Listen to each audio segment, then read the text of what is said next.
Everybody. This is Ian with Writing Launch. Welcome to today's webinar. I'm very excited that you could all make it, whether you're watching right now live or during a replay. I'm thankful you are taking the time out of your day to watch our presentation. Today is going to be a free preview of our No BS course on freelance writing, which is our flagship course for freelance writers of all types.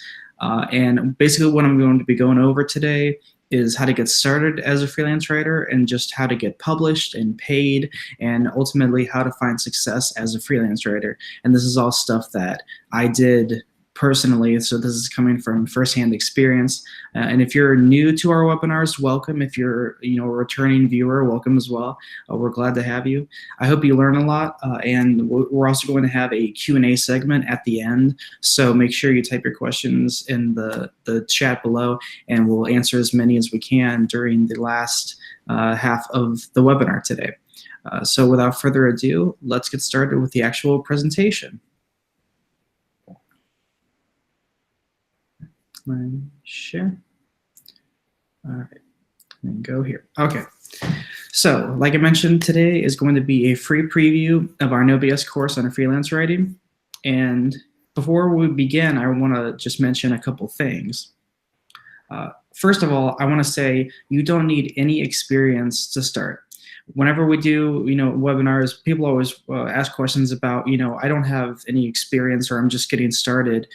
And that's perfectly fine, because the truth is, if you're getting started, you don't really need any prior experience. I'll show you how to get that experience during the webinar. So if that's something that has been scaring you off or preventing you from starting a freelance writing career, please don't let it do so anymore, because it doesn't have to. It's completely possible to build a lucrative freelance career from scratch, and I know because that's exactly what I've done. One other thing I want to mention and clarify is that today we're going to be talking about freelance writing, not creative writing. A lot of people conflate those two, and I just wanted to set the record straight. But that said, I'm really excited for what we're going to talk about today, and I hope you get a lot out of it. So if you're not sure how to start a freelance writing career, don't worry, because you are not alone. I was very confused at the get-go, and most writers I've talked to were crippled with fear when they started out, but it doesn't have to be that way. There are really simple steps you can follow, and there's a formula for success that you can follow that will take you right through the beginning stages of your freelance writing career. So if you're not sure what to do, then you are in the right place, because I'm going to be going into detail throughout the rest of the webinar. Overall, there are 3 main steps to getting started as a freelance writer. The first step is to brand yourself. The second step is to get some experience. And the third is to find work. And I'm going to elaborate on what all these mean, but I just want you to think of it in terms of this 3-step process. Let's talk about that first step, branding yourself. Most writers that I talked to, when they started out, they really didn't have an idea of what branding is. And it's not really something that you're taught a lot when you're looking up how to become a freelance writer. And that's because it's more on the business side of things. But I've found that it's ultimately crucial in developing a successful freelancing career.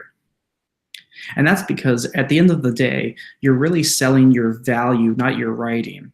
You're not selling the actual, words on the page. You're selling what that can do for the client or for the editor, for the person you're doing the writing for. And branding is simply how you communicate that value. So you think about, famous brands like Coca-Cola or Apple. These are brands that have a certain tone, a certain style. They relate to their audience in a specific way. And just, think about how they get their messages across to you. That's the sort of stuff that you want to do just on a personal level, more one-to-one level, since you're basically an individual business. So I want you to think about these 3 questions for a little bit. First question is the biggest question, and that's just, what value do I bring? So think about your writing. What does it offer? What problems will it solve for your clients, for your editors? That's a very important question that I don't really think you can think enough about that. You can always be thinking more and more about this question. Also, think about what your niche is. This is also very important because it really, really helps to be focused. A lot of the time, if you're struggling or you're hitting roadblocks and you're not having success in the way that you want to, one of the problems might be that you're trying to go into too many niches at once, and it really helps to focus. I'll go on that a little bit. I'll go into detail a little bit more on that later.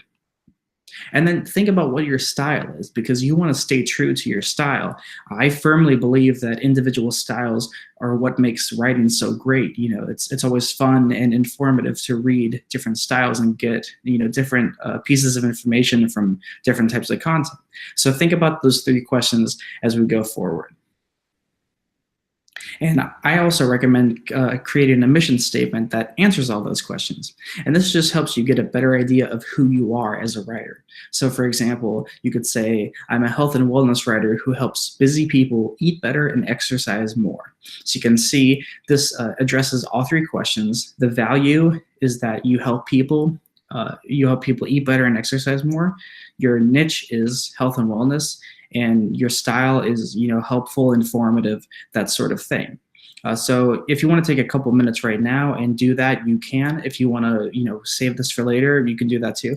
But I think at some point this exercise is definitely worth completing. Now, make sure you've selected a niche, as I mentioned before, and I would recommend going just focusing on one, maybe two niches at first. A lot of beginner writers that I talk to, they want to write in 5, 10 different niches because they're so passionate about a wide variety of things. And I think that's great, but at the same time, you definitely want to focus just because it makes your search for work so much easier. And in fact, many expert freelance writers really only write in one niche. So, for example, I've been writing for about 4.5, 5 years, and I write mainly in two niches, and most of the time it's just one. So if you have a main niche and then maybe something else that you specialize in as sort of a sub niche, that's perfectly fine. But my advice is just simply don't go overboard when it comes to selecting what you want to write about. And as I mentioned, you want to think about value, and I want to phrase it in this question because I think this is a more evocative question. What specific, tangible value will you give to your clients and your editors? And notice how I said specific and tangible there. That's very important. You want to be able to nail down the things that you will be able to do for your clients and editors. You want to be able to outline concrete benefits and not just say, I'll help you be better or something like that. Or you want to really get an idea of what specific things you're going to do for your clients and your editors. In other words, you really want to think like a business person. You want to think about the benefits that your product, that is your writing, is going to provide to the consumer, which is your client. And also, your brand is going to develop and evolve over time. It's not going to be the same all throughout your freelance writing career. My branding has certainly developed and evolved. So, don't be afraid of that happening, but just always make sure that it's true to your vision and your mission and your style. So after you've thought a little bit about branding yourself, you can move on and get some experience. Now, this is probably the most involved step because when you're starting out as a freelance writer, it can be really hard to get experience. And I'm sure a lot of you have struggled with that. A lot of you might have run into the conundrum where you need experience to, write for publications or clients, but you also need to write for publications or clients in order to get experience. Thankfully, there's a way to get out of that paradox, and I'm going to go into detail on it. So even if you're just starting out, even if you have no experience, it's totally fine. So whether you're testing the waters, you're not sure if you really want to become a freelance writer, or whether you're building a long-term freelance writing career, in other words, this is what you want to do for the rest of your life. Either way, you really do need experience. If possible, what I recommend is not taking on any unpaid work. And the reason is because, let me start out by saying a lot of writers think that they have to work for free at some point, that it's sort of this necessary evil. And I really don't think that it has to be that way. And in my experience, unpaid work is really sort of a dead end. Now, it's okay if you do maybe one or two unpaid blog posts at the very beginning of your career. And of course, if you ever do stuff for friends, you just as a courtesy, that's fine as well. But you don't want to make it a habit, and you really want to do it almost never. And especially when you're working for clients, if you take on too much unpaid work, that can make clients think that you're going to be happy to work for free. And I think that sets a dangerous precedent. And it really, it makes it hard when you want to start charging and they're used to that free content. And this is something that I've run into a lot. And it's something that I know other freelancers have run into quite a bit. So keep that in mind when you're thinking about free work, because oftentimes it just really isn't worth it. Something else that I just want to say right off the bat is to resist the urge to join content mills. And these are sites like Text Broker and Constant Content, sites where you sign up and you get a ton of assignments every day, but they pay very little. Like you might make, $5 to $10 in a whole day. They pay just peanuts, and with the level of work you have to do compared to the payout that you get, it really is not worth it at all.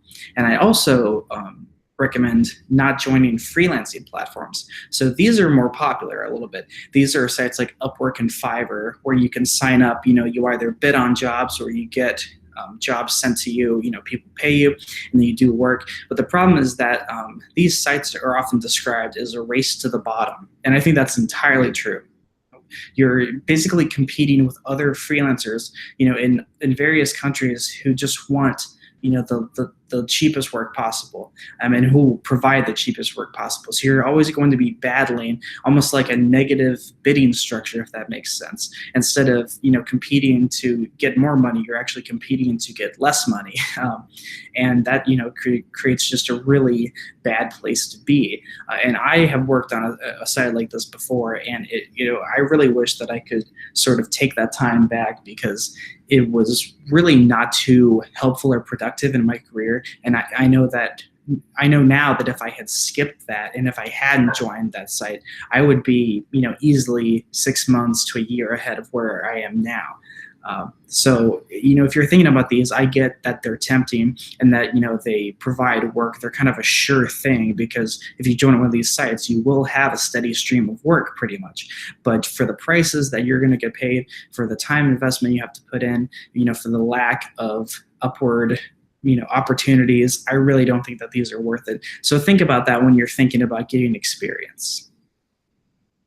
Like I mentioned, these sites just pay so little, and I really think they're not worth your time. But thankfully, there are good alternatives to doing this, because you're probably thinking, if I don't use these sites, where do I go? Well, that's what we're going to talk about now. There are basically two ways to get high-paying writing jobs, and you can choose either way. You can do both. You can do one. All that matters is that you do, I think, one of these two main categories. The first category is writing for publications. So this just means, writing articles for blogs or websites or magazines or newspapers or trade publications, things like that. And then you can also write for clients. So this is when you take on private clients and you do, you can do a variety of work for that client. And these methods each have their pros and cons, and depending on the kind of writer you are, depending on how comfortable you are, you might want to choose one over the other. So I'm going to go over both and briefly mention what they both entail. So first, let's talk about getting started writing for publications.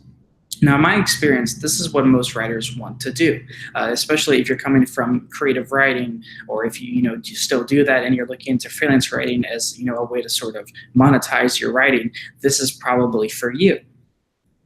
And the secret that I've found is guest posting, also known as guest blogging.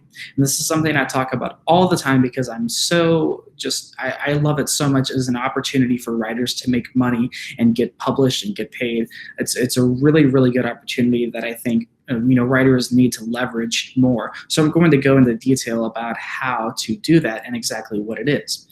This is basically just writing articles for blogs that accept content from freelancers. So if you ever visit a blog or if you read a magazine and you see, they have a bunch of different writers, that usually means that they source that content from a variety of freelancers, just like you. So, people are or pitching articles to them. And we have, entire webinars on pitching. So if you want to learn more about that, be sure to go to our channel and check those out. But there's these freelancers who are submitting articles to the blogs, they're getting published, and that's what's feeding the publication and keeping them going. And this is such a great opportunity because publications are always looking for new content. They always need a steady stream of content. And in fact, a lot of publications will, even though they have an in-team house of writers, they'll also outsource a lot of the work to freelancers just because it's easier for them, and it also creates a richer variety of content. And so this is a great opportunity that you can take advantage of. And the best part is you don't need any experience at all. And many blogs will pay for articles. So, you're getting actual monetary compensation for what you do. And like I just said, you don't need any experience to get started. And of course, they're going to pay much better than you'll get with content mills and freelancing platforms like, Upwork, Fiverr, that sort of thing. So this is why I push this idea so much. It's because it's such a great market for freelance writers, especially those who are starting out. But even veteran freelance writers still guest post. I do it all the time. It's a great lucrative method of getting published and paid for it. One tip that I have for this is to look for a writer's guidelines page. You can often find this by maybe Googling the name of the publication and then writer's guidelines, or just kind of looking around on the site and seeing if you can find it. It's usually at the very bottom on the footer, or sometimes in the header. But this is basically a page that's going to tell you everything that you need to do to successfully write for the blog. So be sure you read it carefully. A lot of the times, if you don't read the writer's guidelines page thoroughly, you won't get accepted because publications have their own rules and regulations as to what you need to do to submit to them. And if you don't do that, well then they might just take your submission right out. So make sure you read it thoroughly and follow all of their instructions and their rules, and you'll be well on your way to getting published. And like I mentioned, we have other webinars on pitching and on getting published in magazines and blogs. So definitely go check those out if you're interested in those. And to get you started, we're going to be sending you a few bonuses throughout this webinar. And the first bonus is going to be the Paid Publishing Guidebook. This is our compendium of magazines, websites, and blogs that pay writers. And as you'll see, we have a whopping 654. This is, the cream of the crop. We're regularly expanding it, updating it, and this is an incredible resource. I did not have this when I started out. Writing, but I really wish that I had, because it makes it a lot easier to get information about publications. So it gives you categories of publications. It's separated by niche. It gives you editorial information. It takes you right to the writer's guidelines page. It shows you how much they pay, and it's overall just a fantastic resource. So we're going to be sending this to you in the next few days, so keep an eye out for that. But we're also going to be sending you a related bonus, which is our road-tested pitch template. So obviously when you're pitching to these publications, the actual pitch is going to be very important, because it will determine whether an editor kind of picks up on what you're doing and inquires further about getting you published for that publication. And what I've done is taken all of my successful pitches and boiled them down into a template that has shared characteristics from all of these different pitches. So it's basically the best of the best. And I'm giving this to you completely free, so you can get a head start when it comes to pitching. So again, look out for that in your email over the next few days. So once you've gotten a few published and a few bylined articles, set up a portfolio. And real quick, I do want to mention it is important that you get credit for your articles. So you do want that byline. That is very, very important. So now it's time to set up a portfolio. And there are many sites that you can use to easily create a portfolio. Basically, you just want an easy way for people to access your work. A few good options are Contently, Journal Portfolio. You can even use LinkedIn as a portfolio. They have a feature. And if you have a website, you can host your portfolio there. But it really doesn't matter where you host it as long as people can easily view it. You're just looking for somewhere to put a bunch of your work, your best work, and show potential clients and editors, say, hey, this is what I do. This is some of my work. What do you think of it? So any of these options will suffice. I personally use Contently, but you can use whatever you want. Now let's shift a little bit and talk about that second option of working with private clients. Now, I will say this is a bit more advanced because there's a little bit more involved, but it will teach you a lot, and I learned the most from working with private clients. Now, a good way to get started is to use Reddit, which if you're not familiar with it, it can seem pretty confusing, but there are many great beginner's guides out there that I recommend you search out because this one community on there called For Hire, it's a great place to find writing jobs. I've gotten most of my highest paid work from Reddit, and if you use the site carefully, you'll be well on your way. Now, a few notes on being careful. I would recommend always using a contract. There are many templates on the internet that you can use, many freelancing templates, one specifically made for freelance writers. I recommend always using one at the outset of any job that you do. And I also consider requesting all of the payment up front, especially if it's under about 500 USD. If it's more than that, then doing some payments, maybe 50 before, 50 after is more acceptable. But in most cases, I think you should request 100% payment up front.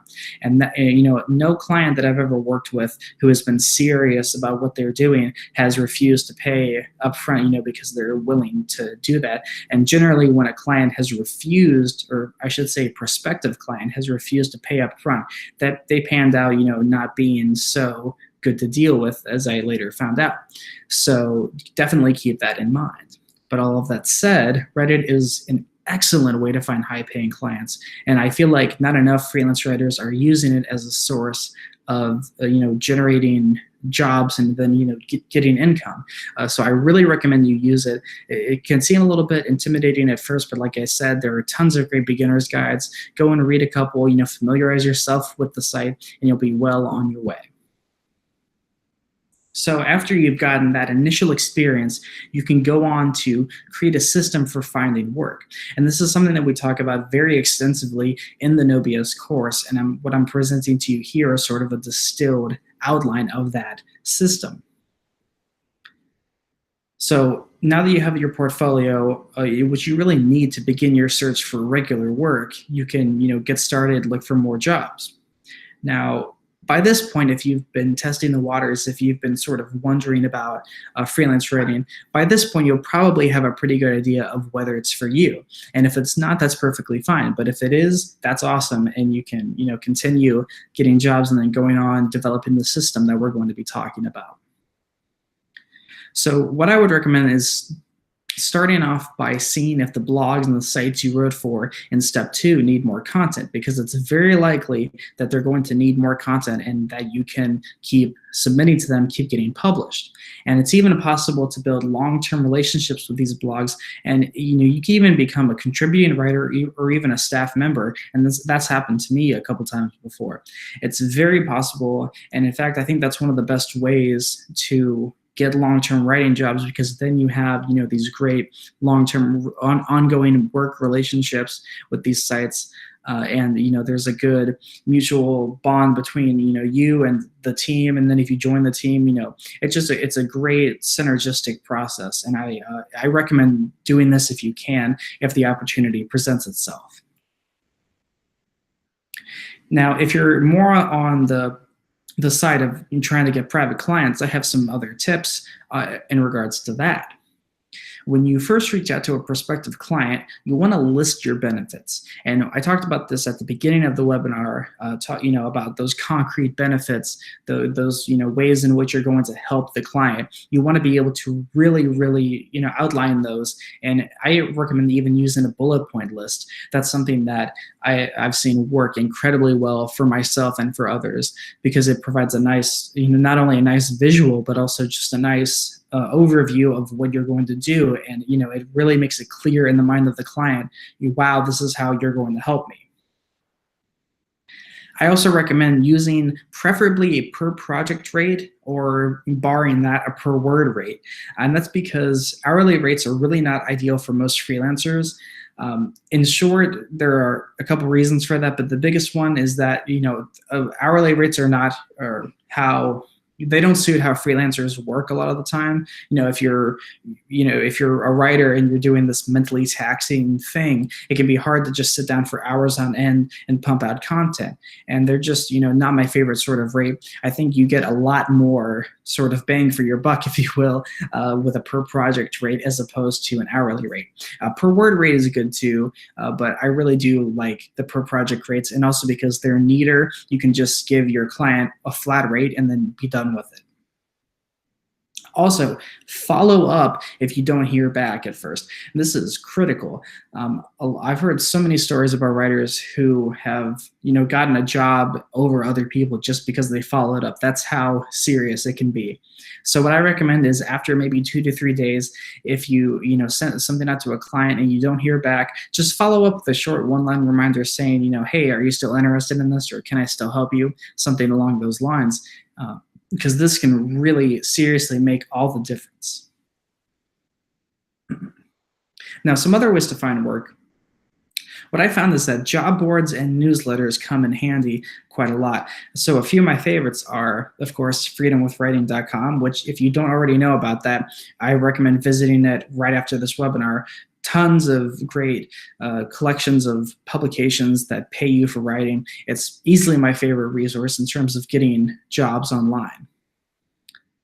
There's also freelancewriting.com's morning coffee newsletter. So this is a newsletter that gets occasionally sent out with curated jobs. And similar is the onlinewritingjobs.com newsletter. And make sure you have those little dashes in when you go to the site. Those are all great options if you're looking for other ways of finding freelance writing jobs.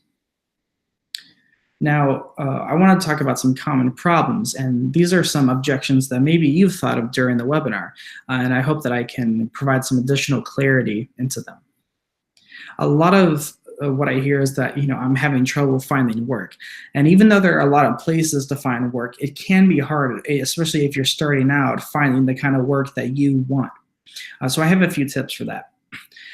My first suggestion is to just look for other blogs, because what I find is that when people say they are having trouble finding work, they are just not looking as widely as they should be. So definitely, just if you're stuck on like maybe a handful of blogs and you just want to write for a few blogs, expand your mindset, look a little more, in the wider spectrum of things, because there are so many blogs out there, in every niche. I mean, hundreds and thousands of blogs in any given niche.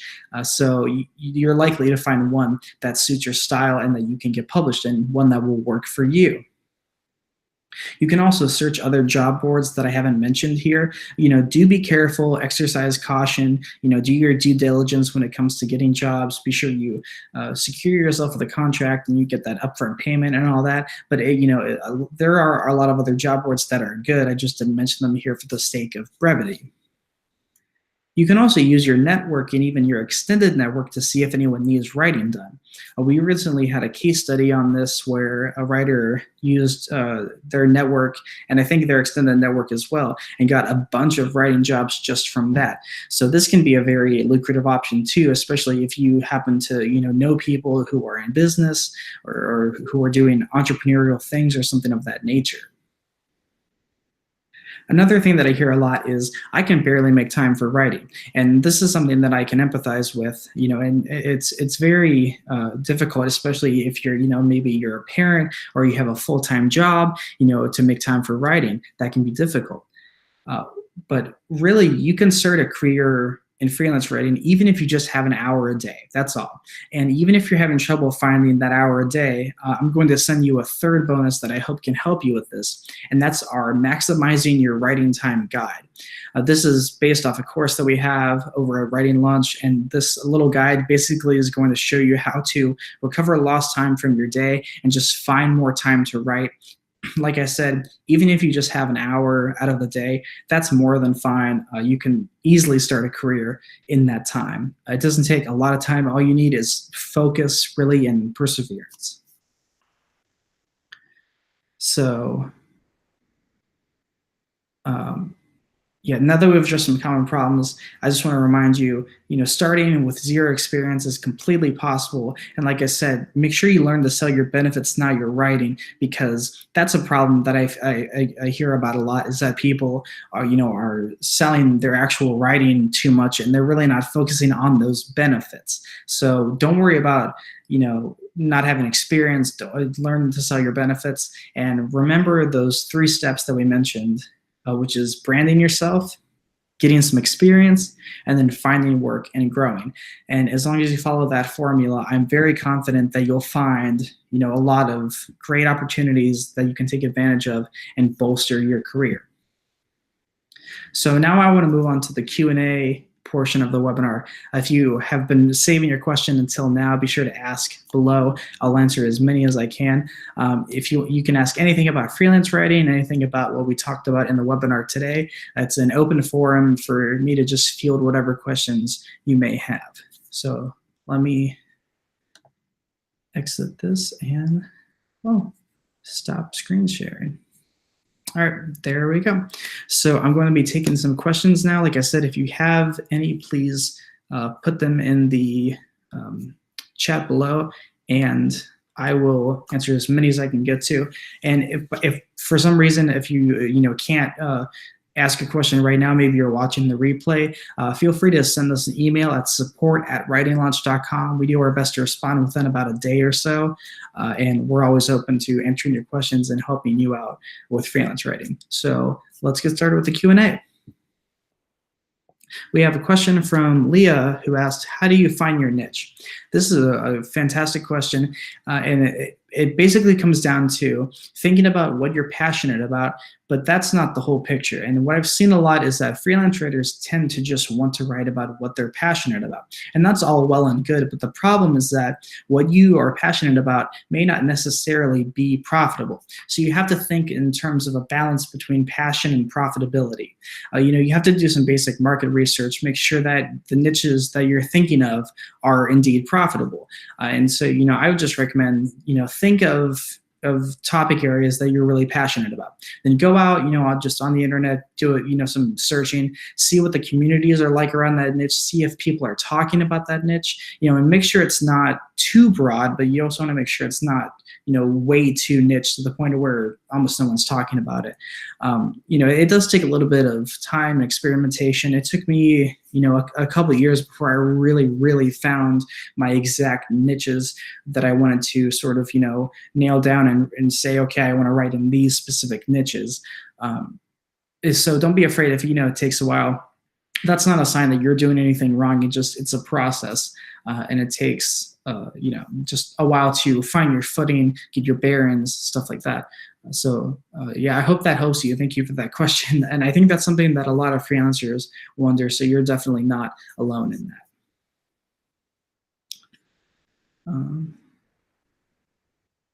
We have a question from Natalia, who asks, what do you recommend in terms of record keeping for taxes?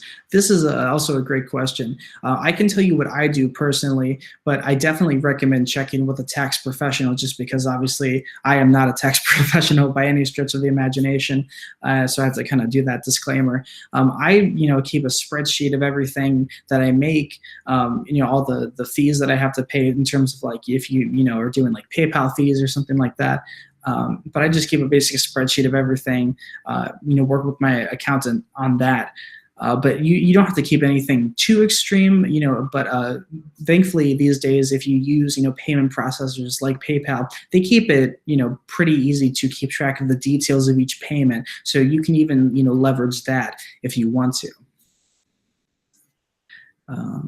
Let me see.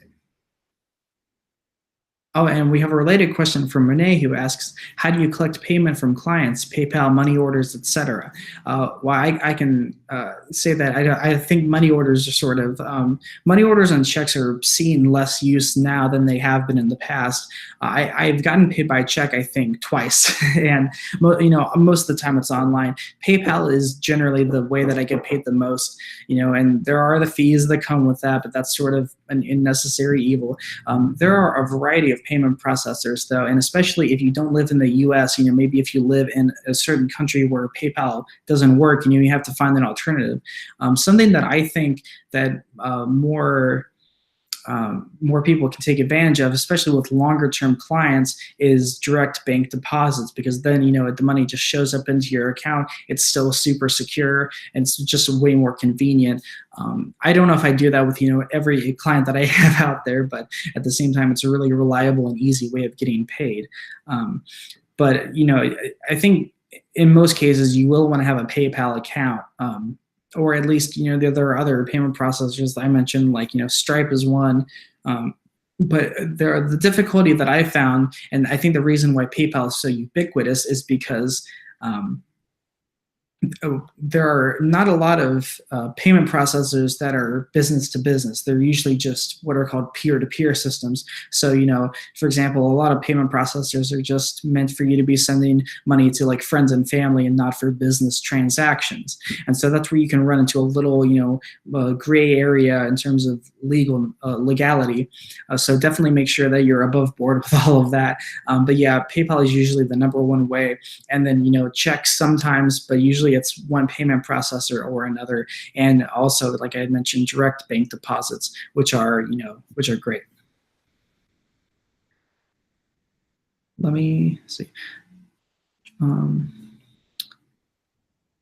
We have a question from Laura who asks, what are good reasonable rates to charge per word or per project?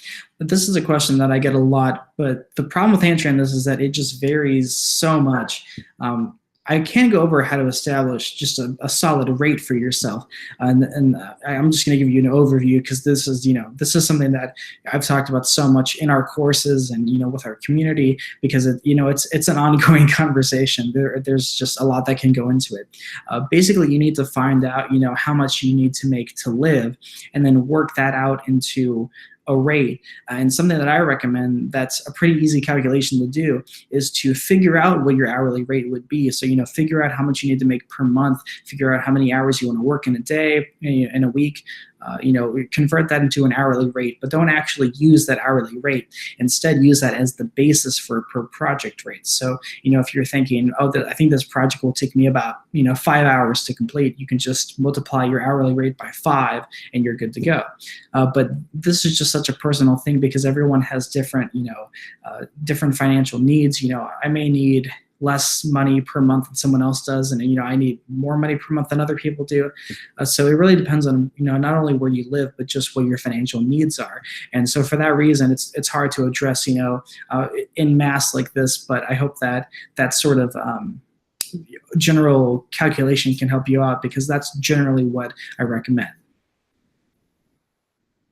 Here's a question that I can answer very well. This question is from AJ, who asks, I am a student in college and I'm having trouble with people taking me seriously when it comes to freelancing. How do I go into freelancing as a young adult? Well, this is something that I dealt with, because I started freelance writing seriously in junior year of college. And at that time, I was still just kind of, getting my bearings in the freelance writing world. Like I mentioned earlier, I was on a freelancing platform, and that was sort of my first introduction to it, which, was not ideal, but it did give me definitely a head start in some ways. What I found is that it comes down to two main things. One is how you present yourself, and especially online, because I found that, at least for me, I don't do a lot of in-person networking. I don't have any clients that I meet locally or anything like that. I know some freelancers work that way, but I'm, just completely online, just because it's easier for me, and I can express myself a lot better in writing, just because that's what I do. So the way I present myself, I have a very, certain style and mission statement that I want to get across. And this goes back to what I talked about earlier about knowing your niche, knowing your style, knowing how you're going to help clients. Because if you can be, very direct and very positive about that, more often than not, you'll find that people take you seriously and that they'll be more than happy to work with you. And the second thing I think is looking in the right places, because I think, at first I definitely felt like people weren't taking me that seriously. But again, I was on that freelancing platform, and I found that as soon as I kind of stepped out of there and looked at better places, I was working with much better clients. And of course, the type of people that you're working with, that's going to be super important to not only your overall success, but just your satisfaction and your, enjoyment of the experience. Because I think freelance writing is a really fun job. I mean, I have, so much fun doing this every day, and I'm blessed to be able to do that. But you definitely want to be able to make sure that you're working with the right people. That makes all the difference. I can tell you that from many, many firsthand experiences. So yeah, and overall, I don't think, don't worry about it too much about, the whole people taking you seriously thing. You just sort of have to get started with it, follow up, and eventually people recognize that, you're hardworking and you're not just sort of like, it's not a gimmick, in other words. But that's a really great question, and I hope that I helped you out, AJ. Let me look for another question. Okay, here's a quick question from Catherine, who asks, are you a full-time freelancer? I am. Yeah, I have been for the last 4.5 years. I think I've been doing it full-time. And yeah, it's been a great ride. And I think, I started from just, no experience, no anything, I was just, like a college kid, like I said, but I was able to build a career just literally from scratch. And that's why I'm so passionate about, showing all this information, sharing all this information with you, because I think it's such an approachable career, and there's writing work, for everybody, really. It's not like, there's going to be a few writers who take all the good work for everybody else, because, there's always a need for more content. That's what makes it so rich and so vibrant, and also so exciting to get into. So yeah, that's just why I love the idea so much, and I love, sharing my knowledge about it. We have a question from Sam, who asked, how can one reach out to a blog or a publication out of the blue, and how do you phrase your request to write them for payment? Those are kind of two separate questions. I'll address the first one first. Basically, you just need to get comfortable with pitching. Like I mentioned, we have other webinars on pitching, and that's a topic I could talk about for hours and hours. But definitely, if you're interested in that, go watch a couple of our older webinars. Basically, you just need to follow the guidelines that they have in the writer's guidelines page. You need to make sure that you're following all of their rules that they stipulate in those guidelines. And they're used to these sort of unsolicited submissions and pitches. So just get comfortable with the process, and you'll be rewarded with the end result. And as far as the second question, usually that's just something that they deal with. You don't have to explicitly ask them for payment. They'll just do that if you're writing for blogs, just because that's part of the process. Just make sure that ahead of time how much you're getting paid and how you're getting paid. So maybe if if PayPal doesn't work in your country, maybe, and they pay via PayPal, you need to make sure that you can work something out or something like that. That's pretty much what I recommend. Yeah. So I hope that helps. We have a really good question from Stephanie, who asks, if I write on medium.com, would that be a good portfolio to show clients or editors? This is a really interesting question that I've gotten a couple times before. And I think I've been thinking about it more, and I think first of all, if you're not familiar with Medium, it's a site that's sort of a collection of blogs, almost, where people can submit, but it's more of like it's not a publication. It's just almost a social media site, but for blogs. Definitely check it out. So I really do think that it's a good enough portfolio. And what I mean by that is that, Medium is not, there's not like any requirements really that you have to to go through to write on there. Pretty much anyone can. And this is also why I think that, if you just have writing samples on your own site, that's not too big of a deal in my opinion. It's better to be, published elsewhere, because that shows like, hey, other people are showing interest in my work. I'm getting published elsewhere, and that gives you a certain amount of social credit where people go, or prospective clients and editors go, oh, well, this person is published elsewhere. Other places are giving this person money for their writing, and they think highly enough of it to publish it. So that really, really gives you that kind of social credit. Medium is, I think, sort of in between getting published and then just having something on your own site. So I definitely wouldn't just show that. Like, I would have other examples of actual published and bylined work to show to your clients and editors. Don't worry about it being from the same niche or anything like that, because I think most clients and editors just want to see the quality of your work. Of course, relevance is important, but if you have stuff in different niches, don't sweat it.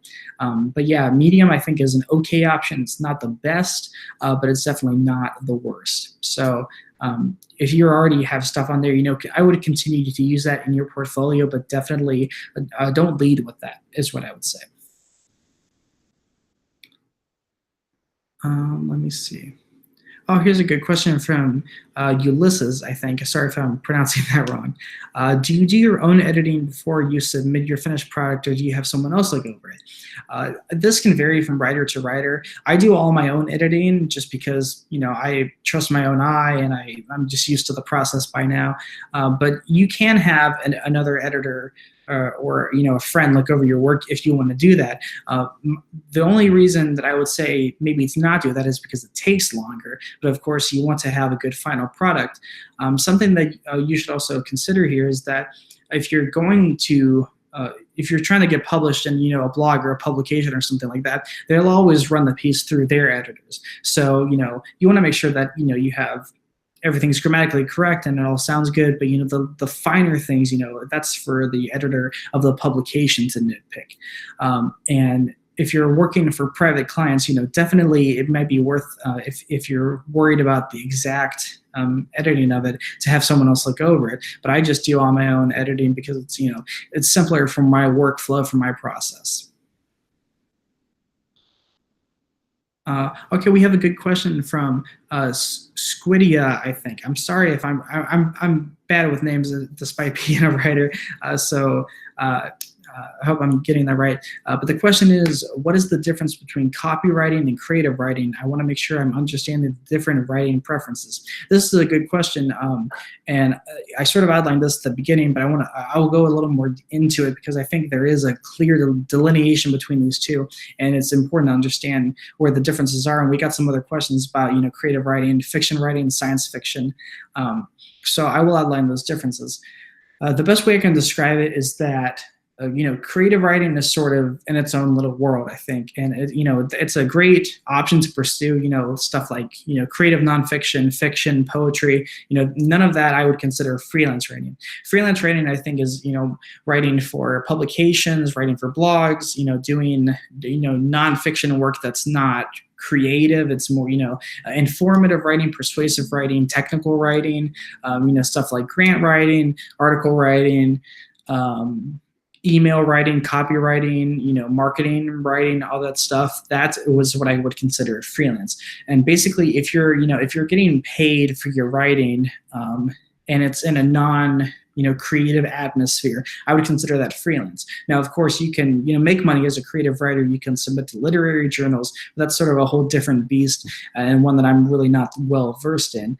But I think in my experience, creative writing is really broken down into those three main categories of, creative nonfiction, fiction, poetry. And then freelance writing is sort of everything else that's more geared toward the public instead of, just a more niche audience, if that makes sense. I hope that helps kind of separate the two into categories.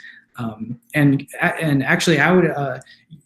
Your question was, what's the difference between copywriting and creative writing? But I would make that freelance writing and creative writing, because copywriting is sort of a subset of freelance writing, because not all freelance writing is copywriting. So like if you're doing an article, for example, that's not copywriting specifically. That's more of when you're doing, advertising copy for products or for businesses or stuff like that.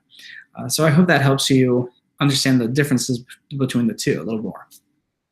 Let's get through a few more questions. Let's see. Okay, here's a good question from Leah, who asks, who says, okay, she has a personal blog under her own name. I need to figure out how to make sure that it isn't detrimental to looking professional. I think that largely depends on the content of your blog. If it's stuff that you might not want an employer to see, then I think that might just have to take the back burner.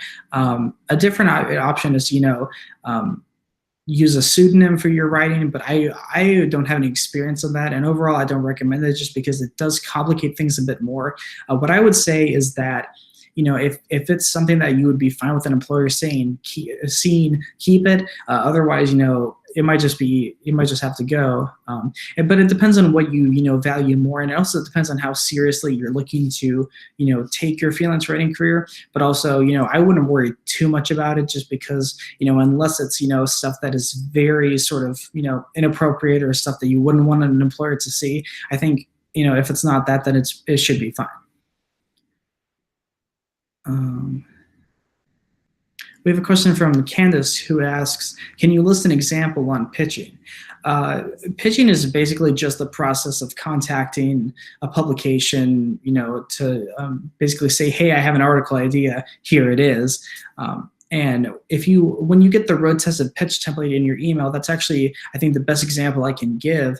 If you want to get an idea for what a pitch looks like, what it sounds like, what the purpose of it is, that's a really good resource. But basically, like I said, it's just the process of contacting a publication saying, I have this article idea, I'd like to write it for you and for you to publish it. Here it is, yada yada.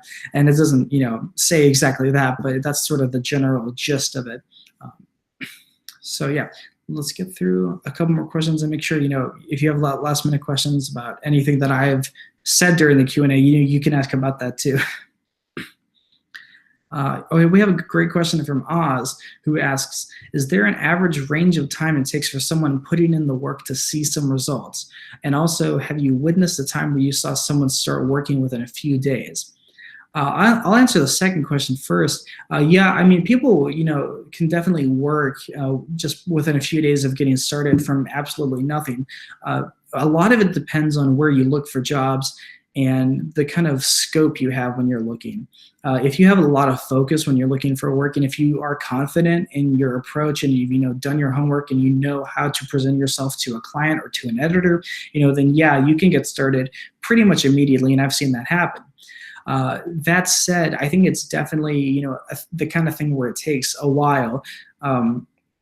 When I struck out on my own, as a freelance writer, after I had done all the stuff with the freelancing platform, it took me, a few months to really get some sort of momentum.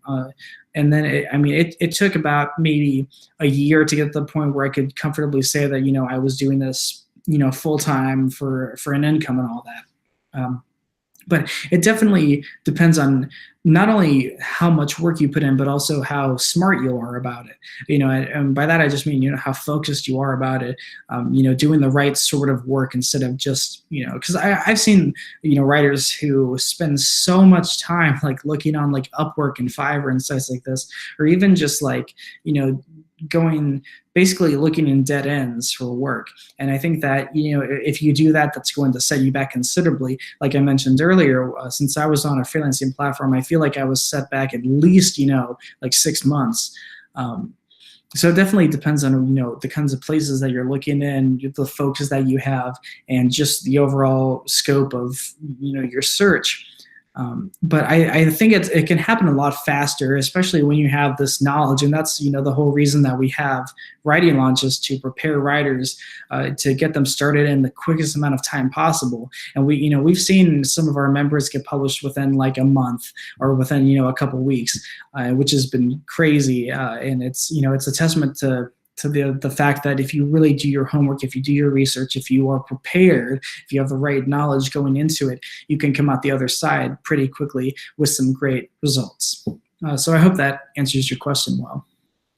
Let me get through one more question, and then we'll call it a day, because I don't want to keep you guys for too long.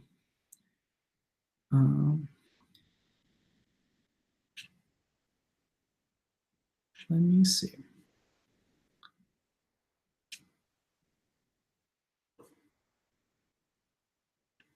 Okay, here's a good question from Sabira.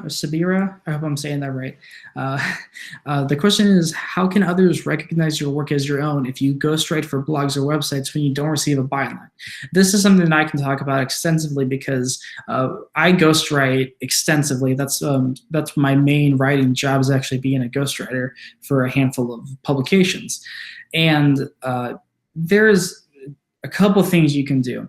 The short answer is that you really can't get credit, and so that's why I think that diversifying where you are published is a very good idea. Having multiple jobs. Like I have, a lot of writing jobs going on at any given point, so I always have stuff to be showing the clients or editors, and I have a backlog. I have a portfolio of work that's about 10 to 15 really good pieces. And I find that that's really helpful, to supplement your ghostwriting. And the way that I think of it personally is that, ghostwriting is sort of my main job. But, when I need to do any other types of work, I can just show my portfolio of other stuff that I've done, and that will work just fine.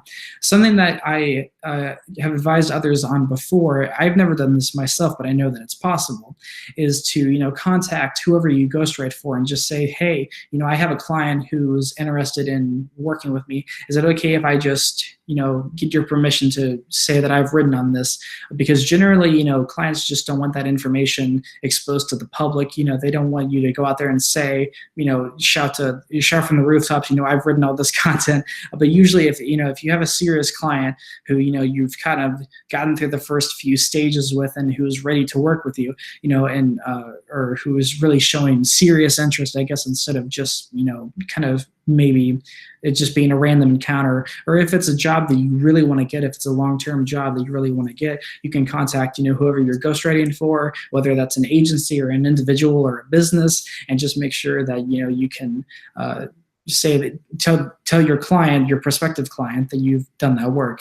I think usually people are more than happy to do that, especially, like I said, if it's a private thing, because, that knowledge really won't get out otherwise. So yeah, and that is a trickier thing, ghostwriting. But at the same time, if anyone's thinking about ghostwriting, I do recommend at least trying it, because I think it's one of the more higher paying jobs that I've seen personally. And it also helps that there's that low barrier of entry, so you don't need to be a Harvard graduate or anything to start ghostwriting. But some publications that I've seen require you to have, quite a bit of credentials, especially a lot of seasoned writing positions. They want you to have a lot of credentials. So I think ghostwriting is sort of a good way to meet in the middle and get a good long-term job without, having to have years and years of experience and all that. So with that said, it's about 4 o'clock. It's 4 o'clock right now, and I think we will call it a day, because I don't want to keep you guys for too long. But I hope you've enjoyed what you've learned today. If you have missed the Q&A segment, or just watching later, like I said, feel free to email me at support@writinglaunch.com. Either Jacob or myself will answer. We try to do our best to respond within about a day or two. If you want to talk about freelance writing, we have a great community on Facebook, so send us an email and we can get you connected with that. And with that in mind, I hope you really enjoyed the webinar. I've had a blast doing it. And I hope you have a wonderful day. Keep on writing, and you have a wonderful day.